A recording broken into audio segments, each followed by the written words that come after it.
Hello বন্ধুরা, সবাই কেমন আছো? আশা করছি সবাই খুব ভালো আছো। তো চলো দেখে নিই আজকে কী রান্না করলাম।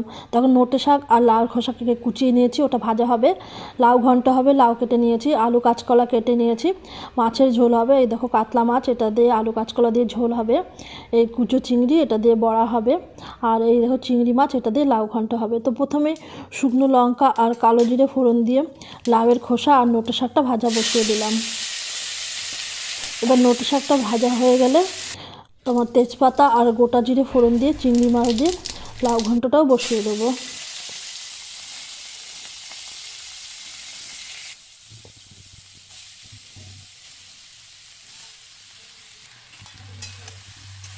দেখো লাউ ঘন্টটা আমার হয়ে এসছে, একটু ধনেপাতা দিয়ে লাউ ঘন্টটা নামিয়ে নেব। এরপর কাতলা মাছগুলো ভেজে নিচ্ছি। কাতলা মাছগুলো ভেজে নিয়ে আলু কাঁচকলা দিয়ে ঝোল করে নিলাম।